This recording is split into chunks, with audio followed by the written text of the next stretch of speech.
Let's talk. Let's talk about Jared Kushner first. He says the waterfront property would be valuable.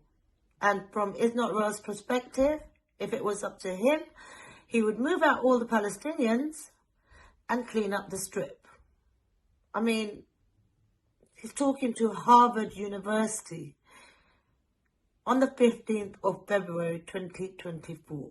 Let's talk about David Cameron. David Cameron on the 18th of March made a statement. Oh, the 175 hostages need to be released. I've just spoken to the families and they're very distressed and Hamas must give up the hostages.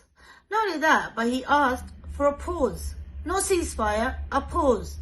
He then makes another statement in regards to the humanitarian aid.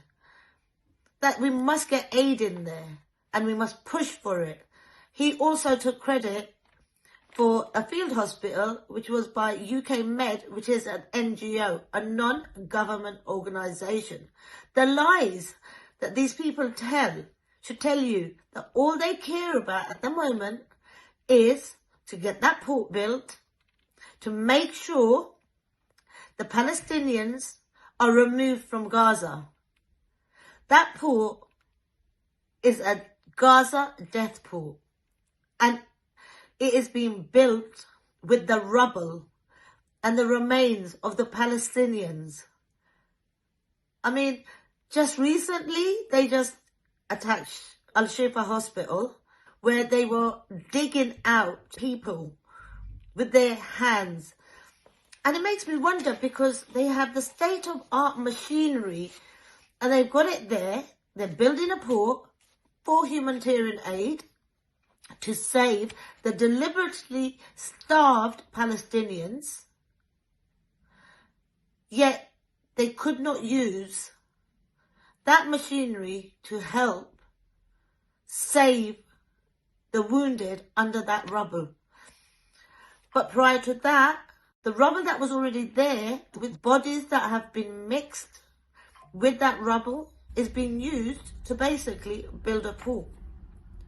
Under whose permission? So you bomb the house, you have a family that is stuck under that rubble, unable to be taken out, is left there for 4 or 5 months, and then what do?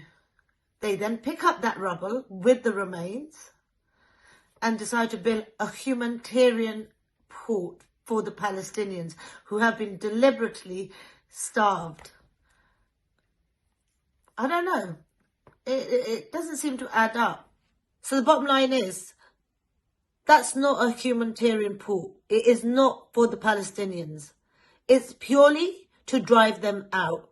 It's purely unquestionable with the waterfront properties, also the floating island, also a military base. That's what it is. It's a military base for the United States of America and Israel. So once they start drilling for gas and oil, they need someone to secure that seabed. That's it. And if everyone doesn't wake up and realise that that port gets built and that America starts being in control of it, we've lost Gaza. This is why it's a Gaza death port. If you don't know much about it, do your research. Sarah Wilkinson, Layla, NY, myself, we have put out so much information going all the way back to 2017. We've got videos. There's plans. Everything is in front of you. Layla's done a video, so has Sarah. NY has done an article. I mean, we can't give you much more, but you can always give us some. So use the hashtag Gaza Death Port because it is necessary. Raise your voices. Let's get this port destroyed.